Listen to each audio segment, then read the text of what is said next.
everyone, welcome back to my channel. My name is Rachel and you are watching Growing Green. If you're new here, hi, my name is Rachel. I run a small houseplant business here in Auckland, New Zealand. And if you're returning to watch another video, hi, welcome back. So today's video, as you already know by the title down below, I'm going to be sharing with you my rare houseplant collection. Now this video was actually a request from my last video. Thank you very much too for suggesting this video, and yeah, I'm just gonna get straight on into the video. Don't forget, if you do like this video, to make sure to hit that subscribe button down below if you want to see more, and the notification bell right next to it so you get notified when I upload, and also hit the like button down below as well, as it helps out my YouTube channel a lot. So yeah, let's get straight into the video. Just a very quick disclaimer before I continue: these are considered rare at this time. Well, rare to uncommon, I would say, at this time.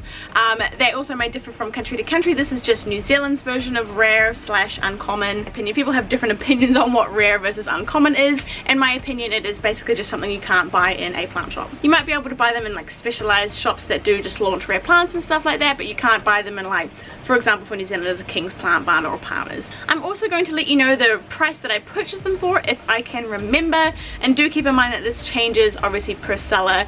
And honestly, I could go into a whole rant about buying plants for expensive prices and people trying to hike up their prices and blah blah blah, but I'm not going to do that in this video. That is a completely different video. This is just the price I bought them for.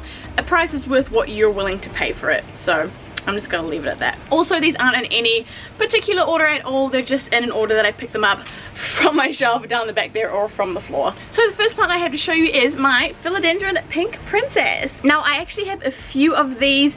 When this plant was shipped to me from Odorings, it had 4 or 5 plants in the one pot, and I was so stoked. I absolutely love the pink on the leaves. Now, I do know that they respond well to sunlight, so if you pop them in the sunlight, they will get obviously more pink, but make sure that it is indirect bright light rather than direct sunlight, or you can burn these babies. So I do have a few here, and the price of these will vary obviously depending on the amount of variegation. So a pink princess of this size will usually go for around about, I would say, maybe $150 to $180, maybe $200. Obviously, again, that depends on the variegation level. Yeah, that is the Philodendron Pink Princess. The next rare plant in my collection is the Syngonium mojito. So there's a shop in New Zealand called The Plant Project, and they released a whole bunch of plants just slightly smaller than this for about $179, and I jumped on it because before they did their release, it was around about that price for like a single leaf unrooted cutting. As you can see, the leaf is just stunning. I love this variegation pattern. It's so different to the Syngonium elbow. Just love the mottly pattern, and also the leaf shape is really, really cool. And being a Syngonium, it's super easy to take care of as well. If you're looking for a relatively rare houseplant that you want to add to your collection, that's super easy care, and you're not going to kill on the first day. So yeah, that is the Syngonium mojito. Next up in my rare houseplant collection is the Alocasia centennial. I absolutely love this plant. Mine's throwing a little bit of a fit at the moment. Can you see how it's like curling itself around, and this leaf is all like curly and stuff? It is pushing out another leaf though, and I find with these plants that when they push out a new leaf, they tend to curl like that. It's almost like they're like, you know, like when you know, I'm not going to say it, but you know, like it just seems like it's pushing out a new leaf. They also do kind of bend towards the light as well, and I think that might be what is happening here. I love the really dark foliage with the light veining on the front, and then when you flip it around, it has that dark purple shiny back to it, which is so cool and unique. Yeah, this one I've had for, I would say, about a year, almost a year now, and I think I paid anywhere around I think it was about $290 for this one, if I remember correctly. It's very nicely rooted in the pot though, if you can see that there. Oh yeah. You'll also see that a lot of my rare houseplants are actually in clear pots, so I can see what's going on with them because I don't want to take any chances with them. Yeah, as you can see, this is the size of my face. It is huge. So yeah, I'm really excited to see the new leaf. But yeah, that is my Alocasia centennial. So the next one I have is another Alocasia, and this Alocasia I've kind of struggled with a little bit. I don't know why compared to the other one, but this is the Alocasia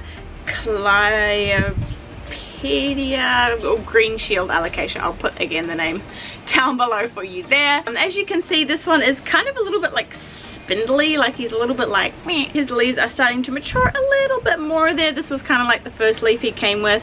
but I've had this one for more than a year now. It's just not doing the most for me. It's okay, it's cute. This one was actually a trade, so I didn't pay anything for it, but you could probably expect maybe for one this side to pay just over $100 maybe. But yeah, that is my Alocasia green shield. Moving on to a super cool plant. This is quickly becoming one of the favorites in my collection, and I actually won this one from another small business in New Zealand called Variegation Station. I'm going to pop all these little small businesses down below as well, so you can go and check them out. This is called the Xanthosoma Mickey Mouse. Now this is a houseplant that I've been wanting for a long time, but I just thought like, I don't know, it's cute, but I don't know if I'm going to like it in real life. This one is so cool.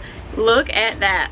Oh, I love those leaves. Obviously this is just a small one at the moment, and it's sort of still recovering from being in the post. It has a new tiny baby leaf up the top there, and it's so beautiful. I do value these at $280 each, and I would say that's reasonable. The little Mickey Mouse shaped ears are super cute, and obviously the little tail on the end there. That is the Xanthosoma Mickey Mouse. Moving on to another type of plant now, we have a Hoya, and this is called the Hoya urethrina. This Hoya is becoming more and more common, so I'd probably put it in more of the uncommon category at this point, but when I bought it, it was definitely a rare Hoya. Those long leaves with the sort of dark veining in there, just a really cool looking Hoya. Now I bought this one as an unrooted cutting, and I paid, I think it was just under $200. But yeah, pop it in the sun and it will give you some really nice sun stress. So yeah, that is the Hoya urethrina. The next rare houseplant in my collection is a philodendron, and it is the Philodendron camposportoanum. So this one isn't quite mature yet, although it is quite tall. The leaves have sort of just started to get that real loby effect at the top. As you can see, they love the fern fiber pole. Their roots are digging into the pole there. Again, this is really super easy to care for houseplant, so if you are going to invest in a rare houseplant for the first time, I do recommend one of these. When I bought my first 3 cuttings, I bought 3 cuttings off a lady. I bought them for $50 each. Yeah, I definitely, again, recommend this rare houseplant for a beginner, and that is my Philodendron camposportoanum. Back to another rare Hoya now. This Hoya is very special to us here in New Zealand, because this Hoya is actually only available in New Zealand. So yeah, we've had this plant all to ourselves in New Zealand. It's our own little plant unicorn. This is the Variegated Hoya fishtail. So as you can see there, mine is only very little. It used to have a couple more leaves, but I just chopped it to propagate it. But yeah, it is just the regular Hoya fishtail with beautiful variegation. Now I paid $320 for my first. It wasn't unrooted, it had a tiny root on it, so it had a little bit of a head start, but it was definitely a more expensive Hoya purchase. It's been about, I didn't put the date on here, but I've had it for about 3 or 4 months now, and the price has definitely come down to around about $150 for an unrooted cutting. It is my variegated Hoya fishtail. So this next plant I have had since the very beginning of my rare houseplant collection journey, and it was actually the very first rare plant that I bought. I spent $250 on an unrooted node cutting. At the time, $250 was cheap for a node. They were going for around $400, $500 a node. So I jumped in and I bought it, and I'm not disappointed. So this is the Philodendron melanochrysum. And melanochrysum standards, mine are very tiny at the moment and they haven't matured yet, but I do have a few propagations going, as you can see. So hopefully within the next 6 months or so, I will have a very good stock of melanochrysums for my website. Even in its immature form, it's super cute, and again, it's a very easy houseplant to look after. Being a philodendron, a lot of philodendron are. But yeah, that's all I kind of have to say about this one. Like I said, I paid about $200 for my first unrooted node, and from then I have obviously propagated it before it has been able to get to its mature form, but I'm hoping to grow one to a mature form soon. But yeah, that is the Philodendron melanochrysum. This is the Philodendron sodiroi. This one I purchased as a 1-leaf unrooted cutting, and I paid her $150 for it, which was very cheap at the time, so thank you very much if you're watching this video. And ever since then it has been thriving, and as you can see now I have a beautiful little plant out of it. That was probably, I would say, close to 6 months ago, but now it is on a pole, it's ready to grow, and as you can see the leaves are already sizing up a little bit. I absolutely love the leaves of these guys, the dark green with the, it almost looks like it's been painted. The variegation on it is super pretty. And again, being a philodendron, it's super easy to care for and look after, so another rare plant that I recommend starting your collection with. Alrighty, so this next house plant is actually becoming more and more common by the day. I haven't seen them sold in houseplant shops yet, but it's getting very close to that stage, I think. And this is the Anthurium crystallinum. it was about actually this size when I bought one, and I paid just under $300 for this one here. So that was considered very cheap at the time, but now you can buy one about this size for around about anywhere between $60 to $80. But obviously this is the more mature form on this one here, and I love this one because of the sparkly veins in the leaves. If you've ever seen one of these in real life, you will know what I'm talking about. And as you can see, in the back there I have a brand new leaf sticking out there. So yeah, that is the Anthurium crystallinum. Next up is another tiny little baby, and that is a Hoya curtisii. I hope you can see that there. It is very tiny, and it is just starting to give me a brand new shoot. Now a few months ago this plant was worth a lot, like I would say about $200 a node cutting, and then I bought mine a couple of weeks ago for $80 for a node cutting. So it is definitely coming down in price really quickly. It's been in firm fiber since the 10th of November last year, and it has already fully rooted and given me a growth point. So that is the Hoya curtisii. So this next houseplant again was a little bit like the Xanthosoma. I had been looking at it for ages, but the price on this one seems to be quite stuck, and it seems to be stuck quite high. So this is the Monstera esqueleto. This is the original leaf that I purchased, and I purchased this, damn, I always take the dates off and that's really sad. This one I purchased, I would say October last year, and I paid $350 for a slightly rooted leaf cutting.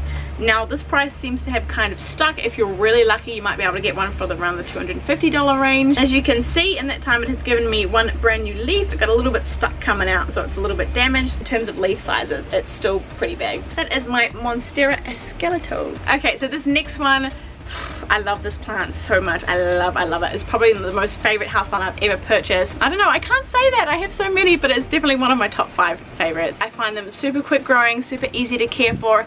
Propagation I've had a little bit of issue with though. I've had 3 die on me in the last month, and yes, everyone kills plants. It's fine, we've all killed the plants, and it is the Philodendron verrucosum. I honestly don't know how you can't love this plant.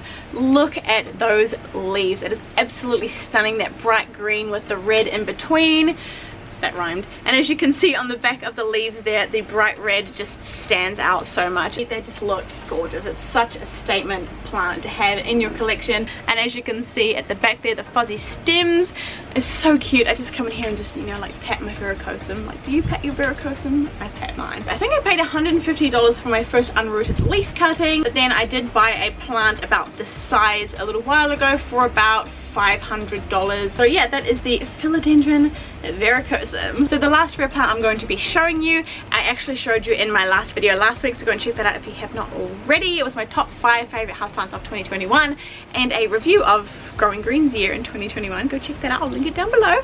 But anyway, this is definitely my most expensive rare plant that I own. This one is definitely kind of holding its price, especially for the larger specimens. This is the Philodendron gloriosum. Now I'm gonna have to hide myself quite a bit for this one, but I love this plant. As you can see, this one is massive. I absolutely love the huge lobes on the leaves and the really light veining in the center. It's just, honestly, it's a stunning plant, and like I said, super easy to grow. You really can't go wrong with these. I've got mine in a trough, as you can see, and it grows along the trough like that. That's the natural growth pattern. I have seen people growing them up poles before. I swapped the rooted leaf cutting for a Thai constellation that I had. I had a spare one. I bought one for someone and then I didn't end up wanting it, so I swapped it, and that was worth about $500. This was a year ago. Now this whole plant here I would easily sell for $2,500. But yeah, that is the Philodendron gloriosum. Okay, I actually did miss one, and that is the outer variegated Hoya bella. I'll put the proper name for it down here. Again, this is another one. Oh, it needs a repot. This is another one that I bought when it was in its prime demand and price. I paid $400 for a rooted 1 node cutting for it, and now you can probably find them for about $80. So it is what it is. Like, this whole plant might go for maybe $250, maybe $300 max with the right buyer. But yeah, that's what happens. They do depreciate in value the more people get them and propagate them and sell them. Yeah, that's just life with houseplants. Yeah, that is the outer variegated Hoya Bella. So yeah, that is it for this video. I really hope you enjoyed it. Let me know in the comment section down below what your favorite plant in my collection is, what your favorite plant is from your own collection, and if you have any other video suggestion ideas, leave them in the comment section down below. And don't forget to also hit that like button if you like this video. It does help my channel out a lot. So yeah, thank you so much for watching. I just also wanted to say before I leave that you don't have to have rare houseplants to enjoy your collection. Buy plants that you enjoy. I have plenty of common plants that I absolutely love. Ooh, that's a video idea. I can do like the top common houseplants that I love. Oh, I'm gonna do that video. But yeah, you don't have to have rare plants. You don't have to spend thousands of dollars on rare plants like I have to enjoy your houseplant collection. Wait for the prices to come down to where you want it to. They will drop, although maybe slowly they will come down. So you don't have to spend thousands of dollars on rare plants to keep up with trends or anything like that. Thank you so much for watching, and I will see you in my next video. Bye guys. Is I'm going to be sharing with you my rare house, but make sure that it is direct. Of these babies this size. Those birds are so loud. Go away. They released a whole bunch of plain plus I'm supporting another small plus I'm supporting, oh, my battery's gonna die. They released a whole bunch of what?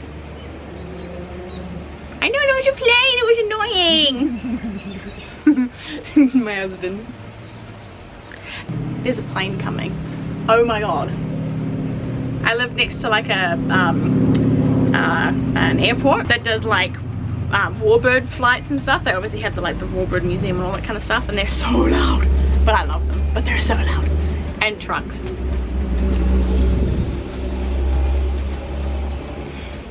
So there's a shop in New Zealand called the Plant Project. Oh my god, I thought there was a spider crawling up me. Thank you. Oh, you stopped my other sneeze. In my last video last week, if you have, oh my gosh, it's gonna blow in the wind.